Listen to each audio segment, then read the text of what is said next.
everyone, and welcome to the first Blue Belt Life Skype interview.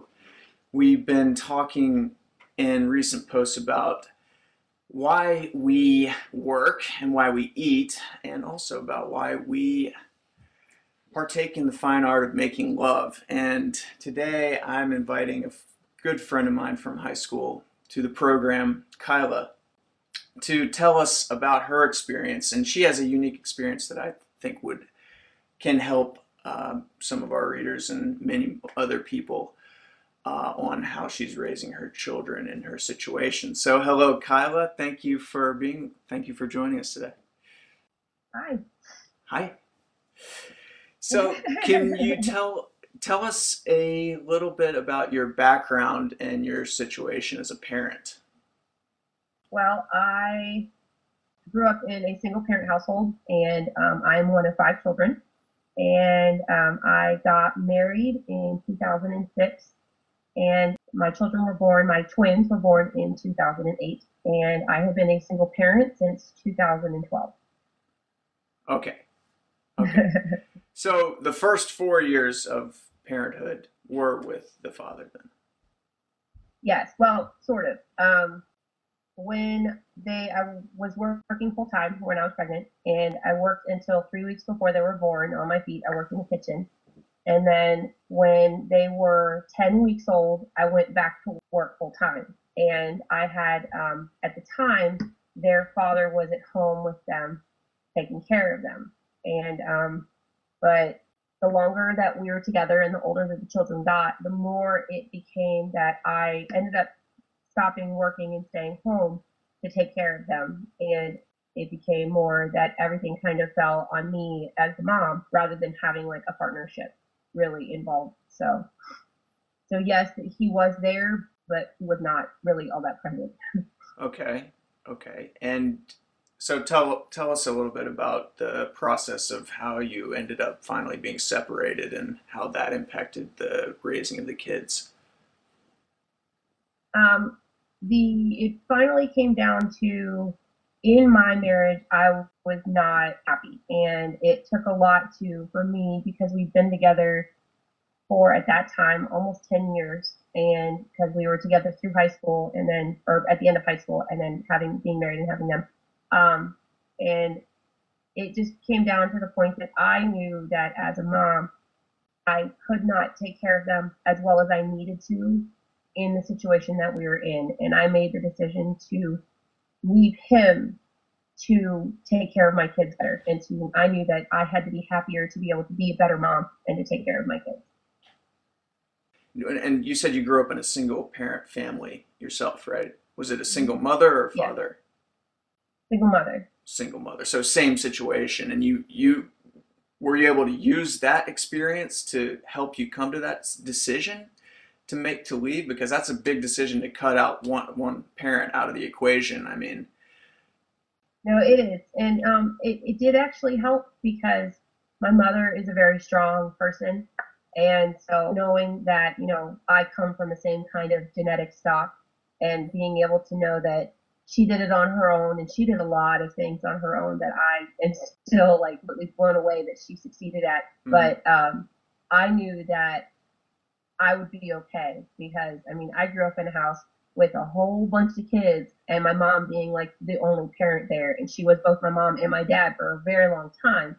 So having that kind of as a background experience for me, I think made it a little bit easier for me to decide that that was the right choice to make, because it was, if you're already doing everything or almost everything on your own, but you have this extra person who, for me, was not being the partner that I needed, it was almost, to not have to worry about this other person also made it easier for me, because I could focus on just my children and take care of my kid. Right.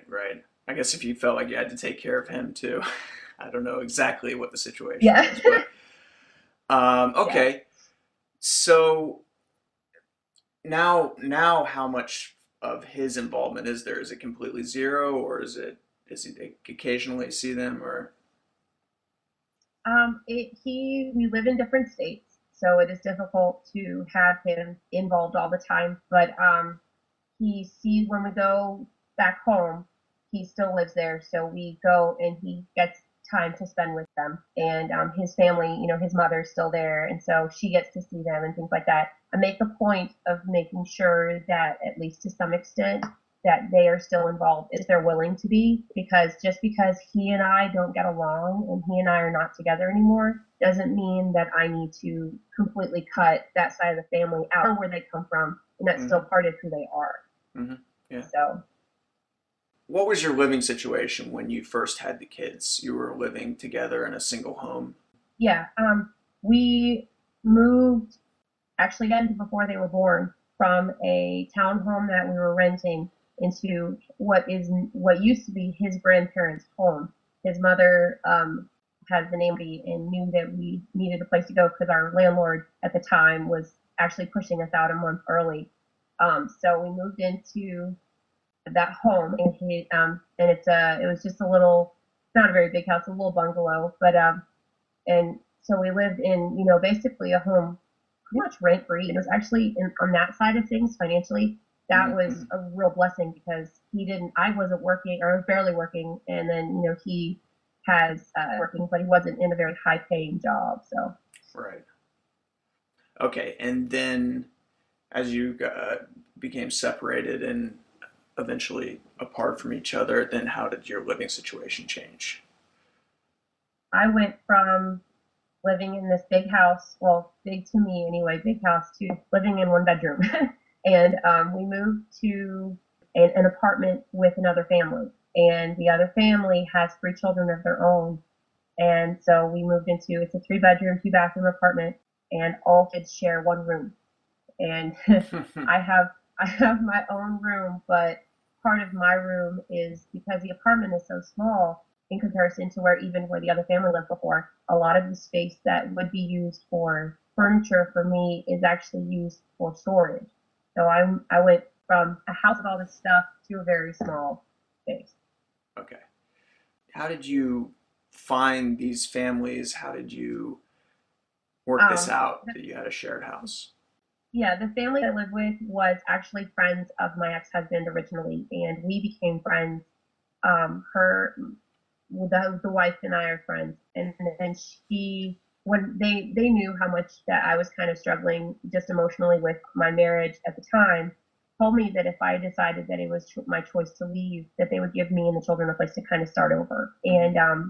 And then when they moved here, I followed a month later. So I was very lucky to have, friends who were willing to kind of take us in and give us kind of a jumping off point to start. So Okay. And this to me is something that it should be is a great idea, especially with what we're eventually getting to is how to continue doing that which you are passionate about, which is going to involve cutting costs. And I think this idea of living in a shared house is a great idea. Where regardless of where you are, I'm in Tokyo, Japan, but if you're in the U.S., anywhere you are, I think the sharing of property. I don't know why we need so much private space. Really, if you could comment on how that's been for you, um, and some of the negatives also. I don't only want to look at the benefits of it, but how has that experience been from you, both from the positive and negative side? Well, for my children, since all 5 kids share one room, from their side of it, I think that it's good because it teaches them about not always, this is mine, this is my space, this is the only thing, you can't touch it. That kind of mentality, I think, is kind of not a good mentality for children to grow up in. And so they share a bunk on top bunk, but it's full size over full size bunk bed. And they share the top bunk together, and then two of the other children share the bottom bunk, and then there's a twin bed. And so they kind of have their own space. Yeah. They sleep They together kind of still. have their own space. Yeah, the Okay. room is very mostly just the bed. Mm-hmm. But they also have to share space with each other. So they have to, and about what it means to not always be able to have just space to yourself. And for me, I think it's good because it's taught me a lot about being kind of a minimalist. And I couldn't bring any of my furniture with me. I brought literally what I could fit in my car. And so for me, it made me look at what is the most important things for me, and what were things that I absolutely needed in comparison to things that I just had because I was given them or because I wanted them. Mm. So for me, it's taught me a lot about, just because of the amount of space. It taught me about, being minimalist. On the other side of things, the wife and I, as she's like my sister, but like having sisters who don't always get along, and we are Mm-hmm. both very, very strong personalities, Mm. and so it is difficult sometimes to. Neither of us are willing to really give on things sometimes, especially if we get into like stubborn modes about things.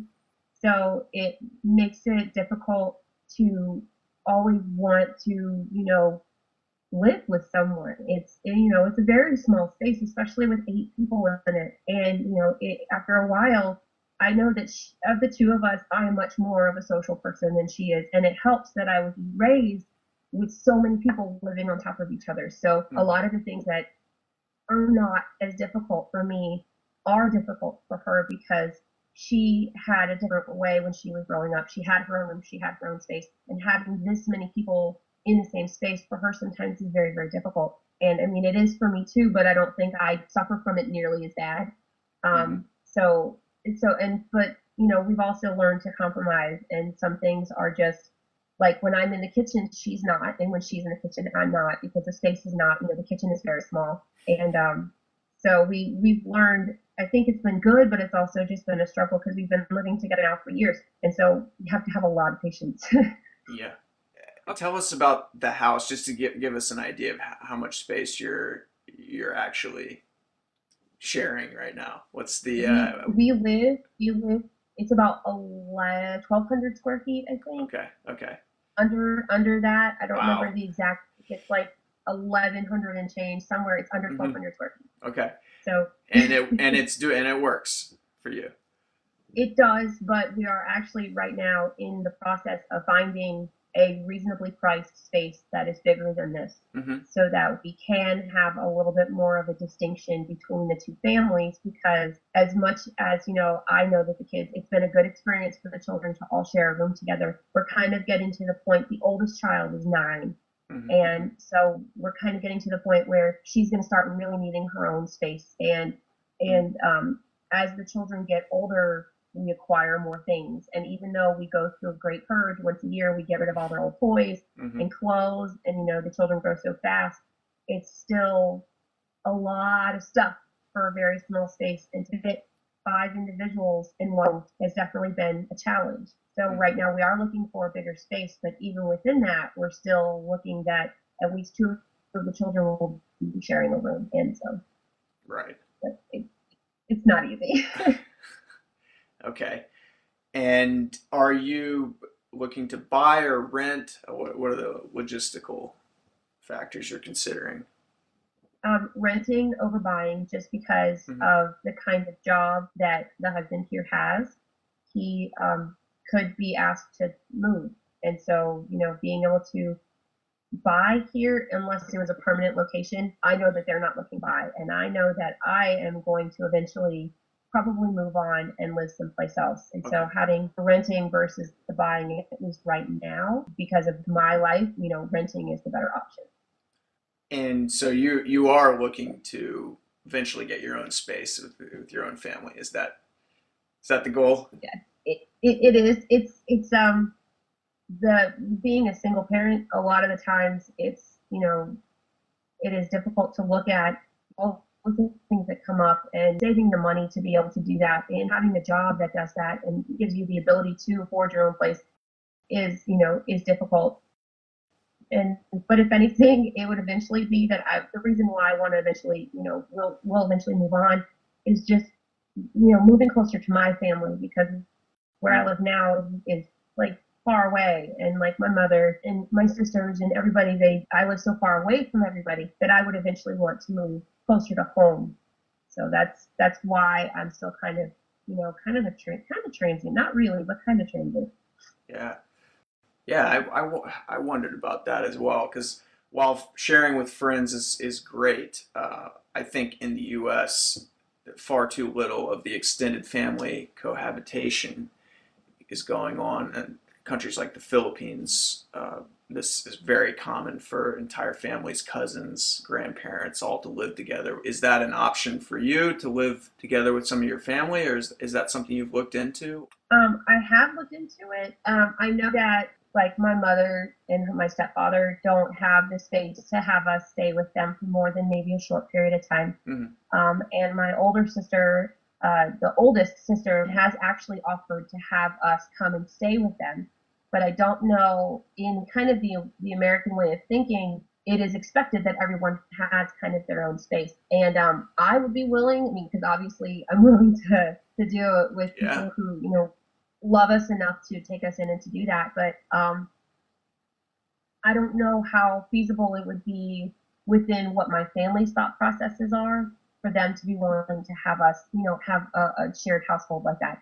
Um, I know that if it was offered to me, I would accept, and I Hmm. would, Hmm. work just as hard as I work here to make sure that, it's as easy a living situation as possible. But I don't know how well. I know that at least one of my sisters and I would not ever live in the same space ever, but that's more of a difference of personality rather than a lack of, lack of space, I guess. But Okay. And one other question I had on the cohabitation with your friends is with the man in the house. I was just wondering, just out of curiosity, if that has been sufficient in your mind, uh, male male role for the kids. Has that been an impact, or has that been negligible? I think that a lot of times they consider the father here to kind of be their dad. He is very present in raising them. He has been present in disciplining them. He takes care of them. And he has expectations of my children just as much as has expectations of his own. So I think in comparison to, or like a positive or negative effect, because of the kind of person he is, I think that I couldn't, at least at this point in their life, I couldn't have a better father figure for them. He Hmm. just is very much the man of the house, and he very much does what is necessary to take care of all of the children, not just his children. Hmm. So I think that Hmm. it's been good. And when you said he's involved in the discipline, what are you comfortable with him? Do you have total trust in him as far as disciplining? And do you guys, for example, use spanking or any physical punishments, or mostly verbal, or is it most how do you doing your disciplining? For me personally, for the first part of it, I trust him implicitly. And he places, they both place the same trust in me that when I'm here to take care of, and a good chunk of the time, it's if I'm working, then the wife or the husband will have the children at home, and then if they're working or if they have something to do, I take care of all of the children on my own. So the expectation is that they trust me to do what is necessary to take care, discipline, take care of the children, and the same thing goes for them. I trust implicitly that they're not going to, do anything that would harm my children. And but when it comes to disciplining itself, yes, they do get spanked. And I have no, I personally believe that a lot of times if children, especially, I guess there's a certain mentality with a lot of kids or a lot of adults that are our age raising kids is, oh, you have to be so gentle and so sweet because, but it doesn't, you can't get the message across that you have expectations and this is what needs to be done, Mhm. then they're going to walk all over you. And for me, especially being a single parent, that is, my children know what I expected them. All five of them know what I expected them, and they know that there are consequences for how they behave. So if they misbehave or if they're rude, we don't immediately go to spanking. I mean, it is kind of a progression, but it is a consistent progression. You know that the first time that you get in trouble, you're going to go put your nose on the wall. And I know that doesn't sound like a big deal, but to a 5-year-old or a 6-year-old or a 7-year-old, they're bored out of their mind Hmm. and they Hmm. have to do in there and they know that they're missing things that are going on, and so it's kind of that is a punishment to them. And then it does progress eventually to spanking, and then from beyond that you'll lose privileges. You can I at one point they were At one point I actually removed them from their beds and they slept on the floor with a blanket and a pillow because sleeping on a bed is a privilege and you do not have to do that. I'm not telling them that they have to be cold. I'm not telling them that they have to starve. You always get a full meal. You eat as much food as you want. But there is discipline involved, and you have to give your children expectations, or else they're going to completely run what's going on, and that is not. I think that happens a lot more than it should.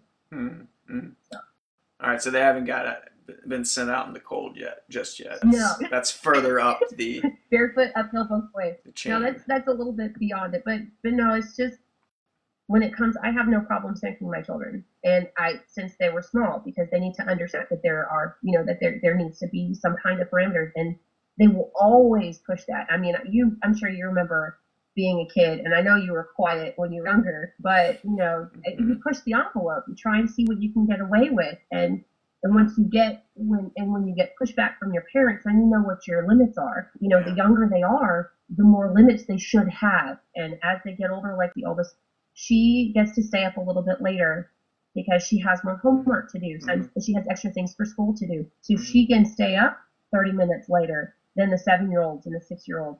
And that is kind of a privilege because before, when she's been in trouble, no, go to bed right now. I don't care what time it is. You need to go get in bed but it is more of a progression. The older they get, the more responsibility they have, the more they have to go along with their responsibility. Okay. Okay.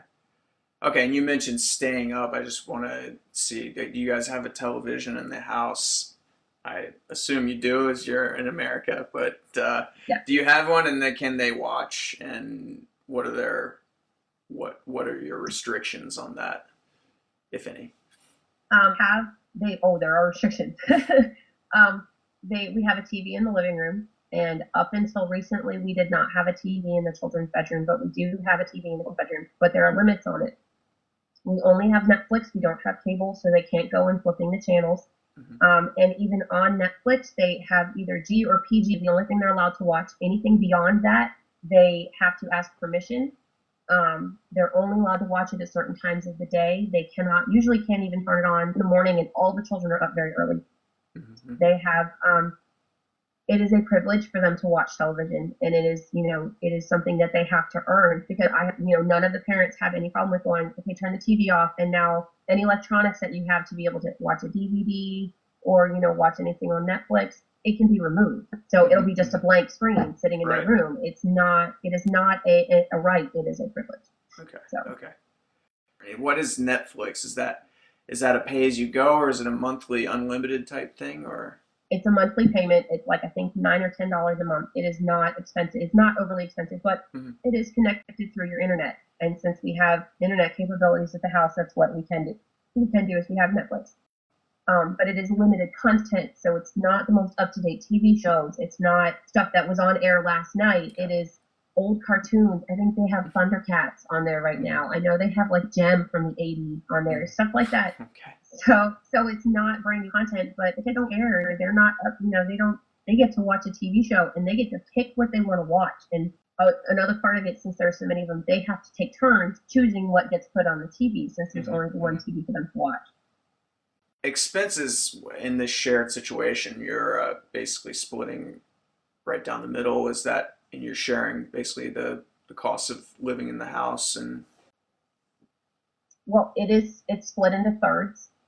Since it's 2/3 versus 1/3, since it's just me, and we split it up by the adults, but all the bills are split up a third, and then there's I transfer money into their account once a week because I get paid once a week. So when my paycheck comes, there's an automatic deduction of what gets sent to them to pay for all of the cost of living here. Other than that, for groceries, because 9 times out of 10 I cook rather than the wife or the husband cooks. mm-hmm. So more often than not, and I work in the grocery store, so I do a lot of the shopping for the house, Mm-hmm. up to a certain amount, and then anything beyond that they usually come beyond. There's a specific amount that I can put towards that every month. So. Okay, great. Yeah, so you mentioned before about the kitchen and sharing the space. I'm a huge proponent of cooking all the meals that I don't even have a family, but I think it's even more important for kids as they're growing up to get home cooked food.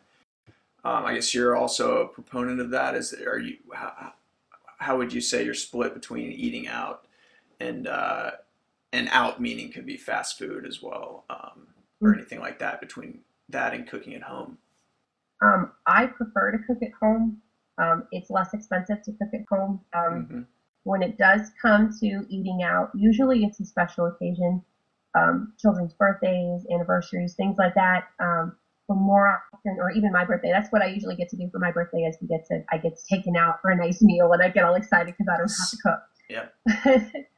But more often than not, it's cooking is more. It is less expensive, and it's healthier for the children to understand that coming out of a box or a bag is not really the most healthy way to eat. And we do have vegetables and things like that that we keep on hand because it's something that's quick. Because between the time that they get home at 4 o'clock and dinner time is 5:30 or 6, we have to get homework done. We have to get showers done. So a lot of the times when I do cook it, when I cook at home, it is something that's very quick and easy. Mm-hmm. But whole proteins, we'll do, like last night we had spaghetti for dinner, but it was pasta and it was sauce and, but it's things that you can make at home that don't cost a lot of money to make, but can feed a good sized group of people. Yeah. Fast food, the other part of, like, I guess recently has been a huge change in the adult diet around because, the wife here is on a very strict diet. So she can only eat right now certain foods. And I am on a diet that is very whole food, whole grains, not a whole lot of white starch or white vegetables, no gluten at all. Okay. Oh, wow. Okay. Yeah, that's the hardest part for me. It's a dietary restriction because of some health issues that I've had. Okay. So that's not necessarily all by choice, but some of it is by choice anyway, because single ingredient foods are really the way that is the best way to eat and is the best way for the children to understand where their food comes from. So that's why we kind of do it. Okay. Now there's this whole organic versus non-organic thing. Would you say that organic is out of your range with your current living situation, or do you think about that, or do you go for that that difference, or what do you think about that? It depends. It depends on the food. A lot of vegetables, if like there's a list that you can get that is things that are better to be organic and better to be. It doesn't matter really so much if it's organic. Like potatoes you really don't really have to pay as much attention. Carrots you don't really have to pay as much attention because you usually peeling, or if you scrub it, things like you can do things that prevent any pesticides that are there. But I try to pay attention to organic versus non-organic as much as I can within my price range. But yeah, a lot of things that are specifically organic are very expensive. And I mean, we have to feed 8 people and, and it's 5 growing kids. All of them are under 9 years old and, and 3 adults. And so you have to pay attention to cost versus, what's available. Now, on the other side of that, though, because of where I work, I'm very lucky because we do a lot of seasonal ingredients, things that are going to be less expensive because they're in season. And like our produce department is really big on pushing what's seasonal ingredients and what is available. And when it is seasonal, how inexpensive things are if you just know what to look for and if you're paying attention. But the other side of things also is that we use coupons, like coupons here in the States. Coupons is like the big thing. So being able to do that and knowing when there's a good deal on like protein, getting good meat for not a whole lot of money, and getting good, produce where you can get a whole bunch at one time. Things like that is what we have to kind of look out for. Okay, and are you usually shopping at one place, or you go around? Because I know in my city, there's like you can't get the best stuff and the cheapest stuff at the same place. You've got to go to one store for this and farmer's market for another thing, and then what is your setup like over there?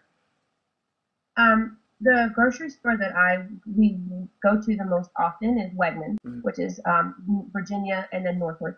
And I guess in the South, the comparison is Whole Foods or Publix is even a pretty good choice, comparison. Most of the stuff that I end up buying is from Wegmans.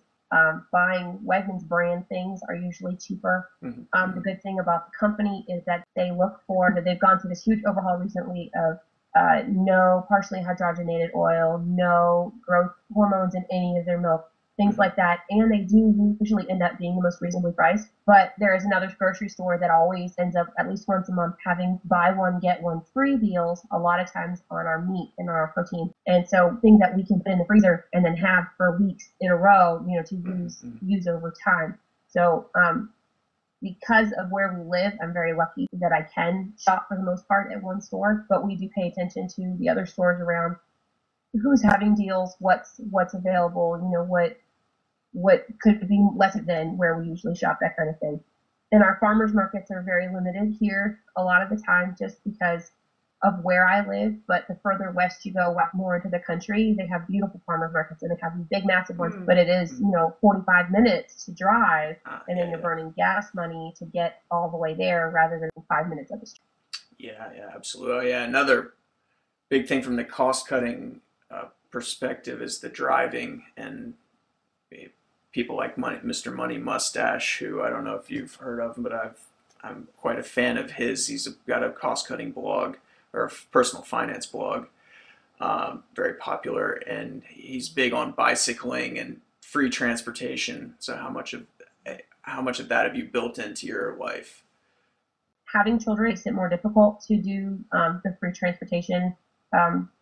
I know a lot of people here kind of thrive off of that, and I know a lot of people in my community use the bus system here, use the transit system. If you get into the city where trains are there running constantly, I think it's more of an efficient use, and especially if you're in a bigger city where you can walk and everything is really close by. I walk the children to school and home, and because it's close enough to walk. They do have bus services that run, so if we can't walk if the weather's bad, the buses do run, the school buses run to come and get the kids and transport them to school. I work 2.5 miles from where I live. So for me, I probably could and should, put more into walking or riding a bike to work and home from work. But a lot of times I'm at work so early, it is easier to, I work at 5 a.m. So it is easier to, and safer to drive my car. However, because of the short distance, as other than riding to and from work more often than not, where I stay close to home, one tank of gas lasts me like 2 weeks. So, we just make a point of staying close to home and not spending that money unless we absolutely have to. So. And carpooling, I guess, is as possible. Or do you have separate cars, or? We do all now have separate vehicles. We didn't So for you a have long 3. time. Yes. Okay. Because of the husband's job, he has to have a very good way to work. He could be called into work 24 hours a day. So he has to have a dependable vehicle.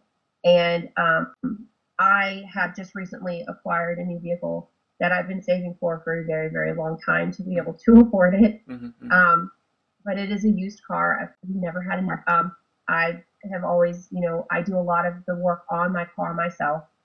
And knowing, just basic things on how to take care of the vehicle so you don't get stuck because you're not paying attention. And then the other vehicle actually is the oldest car, and it's the wife's car, and she has it in case when I'm at work and she has doctor's appointments and she has places that she needs to go. So, but it has driven them literally all over the country, and they just kept keeping it together. Cool. And it's like duct tape and a prayer at this point, trying to hold this thing together. But so fortunately, we're lucky to be able to have 3 vehicles, but recently we didn't, and we just kind of. I had people dropping me off at work and picking me up and taking me home, or I would walk home, and it's 2 miles. I mean, it's not bad, but it's nice exercise. 6 months of winter here, and walking home in snow is not always fun. So.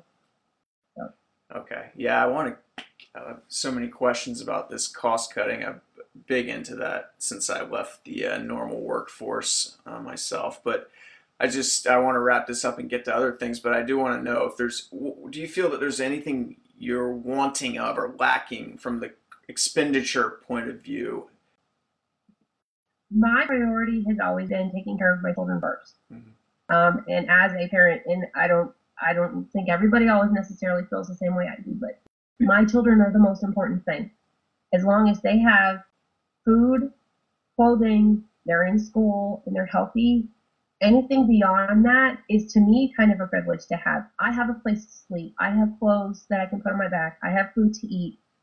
And the only thing other than that I really money on for myself is art. I mean, I spend money on my art supplies, but even that is to go towards, supporting my kids so that I can take care of my family. As long as they're happy and healthy it doesn't really, nothing really matters. Like, I mean, it's always nice to have extra things. It's always nice to have, a little bit of more leeway in my budget would be lovely. So that, if an extra bill Mm-hmm. comes up or something, that emergency comes up, that I have that extra money to be able to know so much, having that little bit of a cushion. So in that case, I wish I had a little bit more of a cushion in my savings account. So, but beyond that, though, my children, as long as they're happy and healthy, I really don't want for anything. So. Great. Okay. Your unique situation isn't just that you're a single parent of twins. It's also that you're keeping your passion in your life, at least as far as I know. I want to hear more about, first of all, what are your passions? What are you passionate about doing, and how are you keeping that in your life, despite all that you have to juggle with being a single parent and also working a bit on the side? Well, I work part-time, and I'm lucky in the grocery store, and I'm lucky that they allow me to set my own schedule. So I can set days aside that are specifically for, like, every Sunday we stay at home, and I don't do anything but spend time with the children and, catch up on housework and things. But more often than not, it's spending time with my kids. And then Thursdays, when they're in school, on a day like today, I have my art stuff that I do, and I, spend time doing things like this with you, which is fun. Is this as good as art? This is art. This is exciting. The big thing that I do or have done for a very long time is I make jewelry. I use hemp and cotton twine, and I make jewelry. I make belts. I have one of my sisters is working on helping me build a website, so I have more of an availability, or more, I reach more people. So I do that, and a lot of things to do with my hands, I guess. I crochet. I'm working on a blanket right now, but that's more for just personal rather than, actually spending money, making money doing it. It's for my niece. But I am working on right now, the most recent project that I've kind of taken on is there's a card game called Magic the Gathering, and I paint cards for that. I do alternate art for Magic cards, and I make play mats for Magic cards for the Magic game. And it was something that I kind of fell into almost when I was in college. I used to work in a game store, Dungeons and Dragons, really super nerdy game store, which I loved because it is such an eclectic group of people. But I kind of, when I moved here, I kind of thought that I wasn't really going to be involved or exposed to any of that again. And then a friend of a friend kind of, found me, and we started talking, and now this is something that I'm on. And he is legitimately thinking that I'm going to be able to make pretty decent money doing it. It's just, it takes a lot of time. So. Okay. How, because that's what we want to know is, we all want to know how to turn our passions into a sustainable way of living. So how do you think that you can do that? How? Well, I have a shop on Etsy. I've exposed that kind of, if having the internet exposure is always good. And I've sold a couple of things of my jewelry off of there. Here, the local gaming community is actually good size, and there's a lot of people who, when I find it interesting, the difference between someone who's trying to make money doing this and the people who have money to spend on something that a lot of people would consider frivolous. But having the alternate art card is almost like a status symbol to a lot of people. So when I paint the alternate art or the play mats themselves, they're all individual. So a lot of these guys that play this game on a regular basis want something that sets them apart from everybody else. And that's kind of the field that I cater to, is the individual art and the individual person who wants to have this as kind of a status symbol. And right now I'm working on a play mat that is going to end up being about 4 hours worth of actual work, and to actual paint it or to sketch it and then ink it.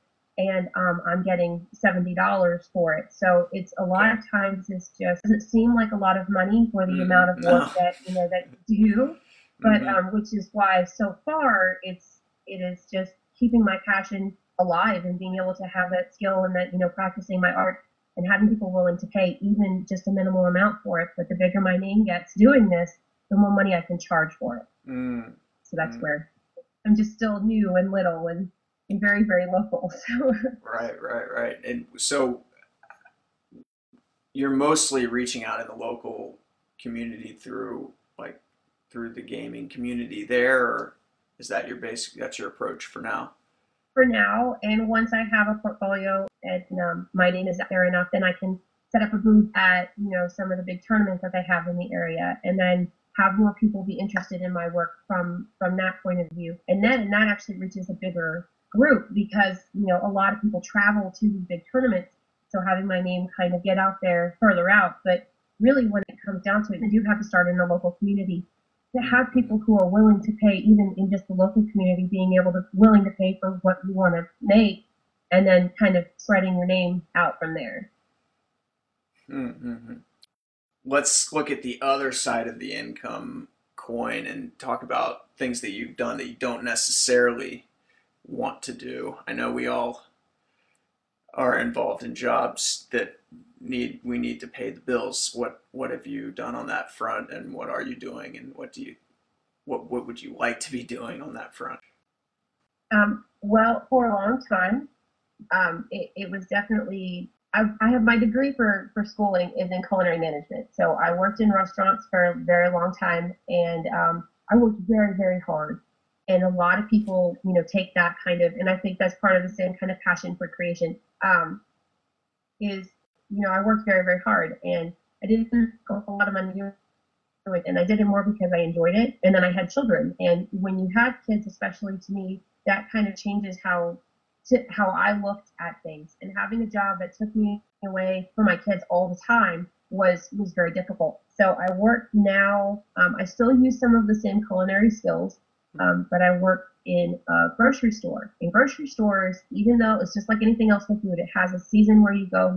We have big, huge times of the year that we sell a lot, and we have times of the year that we don't sell. So my hours do fluctuate, but it's definitely better than working in a restaurant, and it is consistent, and it is better for me so that I can have time with my kids, and so that someone else is not always raising them for me. But if I had a preference, would I be doing that job? No.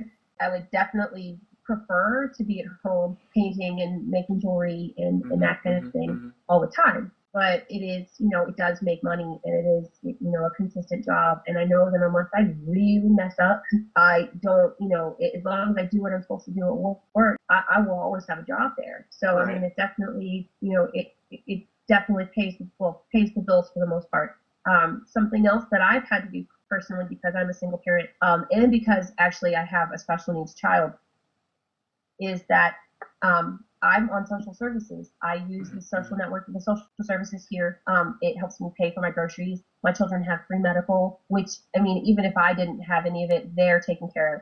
Those are the two big ones to me, is making sure that my kids have their medical things that they need, and then we have food to pay, food to eat. So, but I work in this, the way the system is set up, at least here, is that you have to have a job. You have to be able to prove that if you don't have a job, you're looking for a job, because they don't they expect you to be willing to work for whatever help that they can give you. And but like my daughter is deaf on one side, so all of her hearing aids and everything like that, if I didn't have the social services here, all of her hearing aids, all of the hearing tests, all of that would be out of pocket, and I would be completely drowning. So, I mean, it's not something that, I mean, like, I'm not too proud to say it, but it is kind of something that, it's a struggle as a parent to be able to have to say that I need help doing this because I can't do this on my own. So, but yeah, it's definitely between working for the grocery store and social services is really how I survive, because this is not, being a single parent is not easy. So you're not getting any assistance from the husband then, from the father? Not really from the father, not really. When we first moved here, it took me, I think it was a year before he and I could have a conversation where we weren't yelling at each other, enough to be able to tell him that he needed to help me. And we do get some money every month from him, but really what it ends up going to is groceries. More than anything else, it's not the amount that, when child support finally comes through, because it does take a long time for that to happen, the amount that I do get from him will be more. But in the process, when you get child support, your social services stuff kind of gets taken away, because that's expected to compensate for it. Got it. Okay.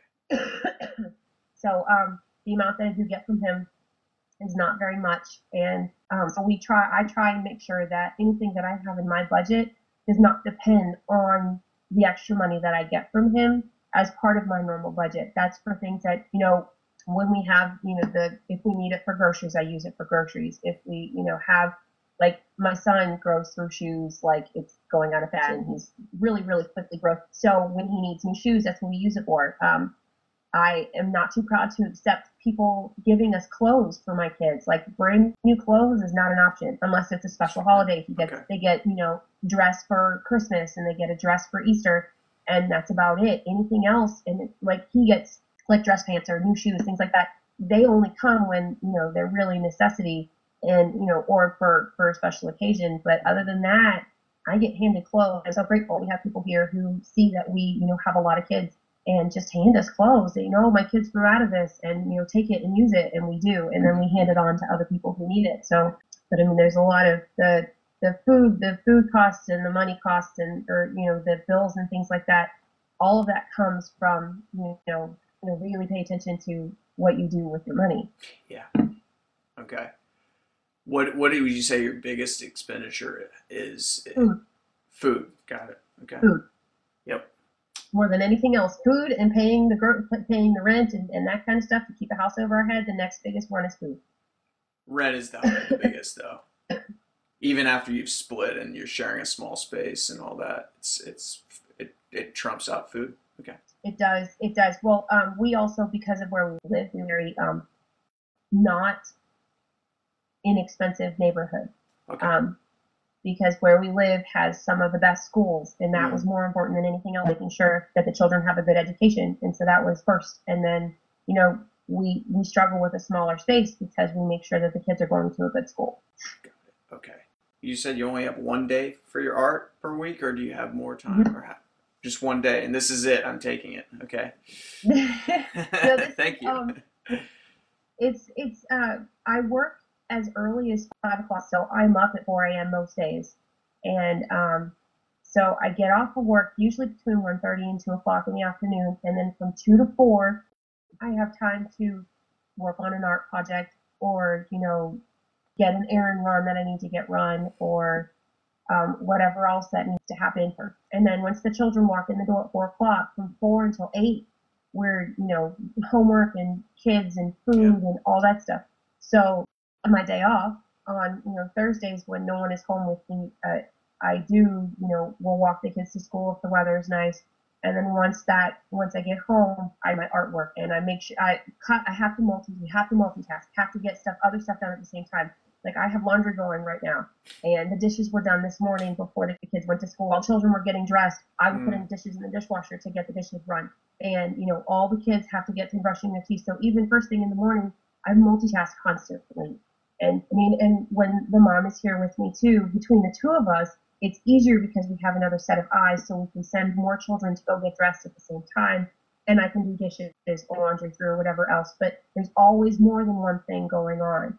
And when I do my artwork, I have 3 projects that I'm working on right now that are due in the next couple of weeks. So, and because I use acrylic paint, you have to let things dry as it goes along. So I have one set of kit up for one project that I'm doing, and then when that is done, when I've done that layer, I can move on to something else and then move on to something else. And keep kind of circling, and it's kind of dizzying after a while. But yeah, I really only have one solid day that I can work on it, but I try and get as much time where I don't have other time to focus on, on my art projects or laundry and dishes and everything else. So yeah. There's much to do around the house. I mean, your workspace is at your house then, is that? Yeah. I have I went to IKEA about a year and a half ago and actually traded getting the art desk for some work that I did. A young man that's a friend of mine had me do a piece for him. He took me to IKEA and bought me the desk, and we had set a price on what we wanted to do and how much he expected. I told him this is how much I wanted this for, and we did a changing of goods. And so now out of that project, I got my art desk, and out of another project that I did for the same person, I got a lot of my art supplies. So he and I had set up to be able to exchange, work for goods, so that I didn't have to take the extra step to go buy the desk and then come home and set it up. He took me to go, and all of my paint, when he gave me the project in the first place, he handed me this box of stuff and said, this is what, and then he got it for free because that's we set up that kind of arrangement. But yeah, I have one art desk and a laptop, and I do all of my research on the laptop, and I have thousands of pictures of different comparisons for pieces of art to do, and I have one bookshelf that I keep all of my supplies on. You mentioned the deadlines. You have projects you're doing. Are these for other people, or are you setting your own deadlines so that you get your own work, so you get your work done, or how are you? Because deadlines, that's the way to get things done is to have a deadline. I mean, otherwise, if you have an unlimited amount of time, you just feel like you can do it the next week or the next day or whatever. So, The three I have going on right now are all commissions for other people. Um, Actually, and it's kind of ironic that one of them was one of the cards that I did for my portfolio that I was working on. I showed a girl that I work with, and she asked me to do it in a bigger size to give to someone else for their birthday. So we, having a deadline, having a commission price, and everything that how we were going to do it, just through another piece that she had seen of mine. And then I'm in the middle of one has a pretty extended deadline because I have 60 pieces to do, and they're all playing cards are the magic cards for if you don't know what I'm talking about. They're very small, and it's a large piece of work okay. that I'm able to do on a very small card. That's what you drawn that. I painted this. Okay, yes. You painted that. Okay, got it. Sketched it first and then painted it, but it's a lot of detail, layering and that kind of thing. So having that done, each individual card having, up to this amount of detail on it takes time. So I have one that's not due until June, but I have 60 pieces to do in that period of time. Right. And then I have this one that is, an 8x10 of a painting next week. And I have another one that is a play mat that is due in 2 weeks. And, in 2 weeks. So having all these things that are all going at the same time, they set the deadline for me, or we'll discuss it and then set a deadline, because if I don't have that, I will literally hold on to a project forever. I have a drawing that has been sitting in my closet for years that I have yet to finish. So any creator, I think, can relate to having a closet full of skeletons. From where you are now, where do you want to go with your work set up between your part-time and doing that which you really enjoy? Ideally, and especially if my sister has anything to say about it, I would like to be able to do this full time. And have enough coming in to having enough projects and commissions coming in to be able to make it my full-time job. And have be lucky happen so that I can be here every morning to put my kids on the bus, and be here every afternoon to get them off the bus, or walk them to school and come home and see them when I get home, and see them every day. And I consider that an immense privilege, and to ever be able to have that set up so that my art makes me enough money so that I can have the privilege of being able to make that is my ideal situation. That's where I would want to be. Okay. And do you think you can do it? Do you think it's possible? I think it's possible. I think it'll take time, and I think it's going to take a lot of energy, just being really, strict about making sure that I keep up with everything that I have lists everywhere, because I know I'm always going to forget something. But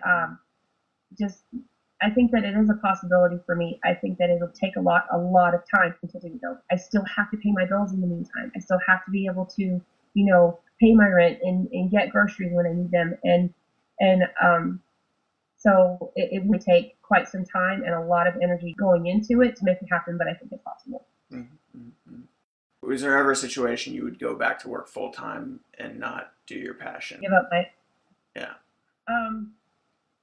I think that if I thought that was going to be an option to be able to take care of my family, and if I had the support structure that I needed in place so that I could have like an 8 to 5 and know that my children would take them, then it could be a possibility, but it would be like if I absolutely had to. Like I love the fact that my job right now, gives me a little bit of that flexibility to be able to be home and to do what I love to do. But sometimes I do making sure that I have enough money to take care of my family. And, if you can't take care of your family, then your passion really does kind of have to be put aside, because to me, that comes first Yeah. is, making sure that they're good and they're okay. That comes is a priority over everything. Would it make me sad if I had to do that? Yeah. But I mean, really what it boils down to is what is the best way to take care of your family. And, and it does put a lot of pressure on, me as a parent to know that, they have everything they need, but sometimes you want to give them everything they want. Yeah. And, and you can't do that if you're, working as hard as I do, like ends meet. So, Right. I mean, if there was a way to do that and still do my passion, I would, but probably not. Mm. I mean, you'll always find a way, like an hour here and there, but I just know from, back when I was working, it's just not enough unless you cut out the full-time work. But what general advice would you give to other single parents? In my specific situation, I have a wonderful structure of support. And I think that as a single parent, probably the best thing you can do is, it doesn't have to be blood related, but to find a support structure. Have people around you that love you and care for you and are willing to support you and help you if you need it. Be afraid to ask for help if you need it, because the only way that, anybody knows if you need it or not is if you ask for it. And that's something that is difficult for me personally, because I was so used to doing everything on my own, that reaching out to people who love me and asking for help is it's humbling, and it really kind of puts, when you have to be this strong person, it kind of makes you rethink about, what strength really is. But, as a single parent, just work with people who love you and care for you. And that is probably the best thing you can do, because everything builds from that. And having, like for me, I'm blessed with the friends that I have who gave me a place to, so I couldn't have been able to do it if I didn't. But other than that, just work really hard, because your children depend on you. You have more than one, but even one, they depend on you for everything. And if you don't do what you need to do to take care of them, then nothing else matters. Just work really hard. And if you can continue your passion in the process, then do it. But your children are the most important thing, and taking care of them is the most important thing. And it comes to the point that you kind of do whatever is necessary. I mean, within certain bounds, but do whatever you can to keep them where they have everything that they need. And if it means sacrificing yourself and sacrificing things that you want to do to take care of your children, then do it, because that really is enough. That is the most important thing, and having them happy and healthy is more important than anything else. So just, yeah, I don't know if that made any sense. It's from the heart, so that I think it's touching words for sure. So we touched on food, we touched on your idea of work, and then the last one is reproducing. So overall, you wouldn't give this experience back, despite all the difficulties, despite all the energy drain, everything that it's taken. Not for a million years. I didn't find out I was pregnant with twins until I was 6 months pregnant. And so in 3 months, we went from preparing for one child to preparing for two. And it was completely just, it happened. I didn't go to any kind of fertility treatment or anything. It's what I was given. But I wouldn't for a million years. All the sleepless nights when they're babies, all the times that you worry about whether or not they're going to get over whatever sickness. For me, my daughter was diagnosed being deaf on one side when she was 3. And going through that kind of struggle and trying to understand what that meant for her and what that meant as a family. And my son is in speech therapy because he just is so enthusiastic about talking. He can't get his words straight sometimes. All the things that we go through and all the struggles that I personally had, my children are happy and healthy and joyful and just smart. They're so smart. So not ever. All right. I want to thank you so much for giving your day, your one day off to share this information, because I just think this can help a lot of people, and I hope people do listen to your words. And of course, check out Kyla. I'll put her information, check out her artwork. And if you've made it this far in the video, I think you'll be willing to give us that extra step and check out her work. So I'll put the links below. And thanks so much, Kyla, for spending this time with us.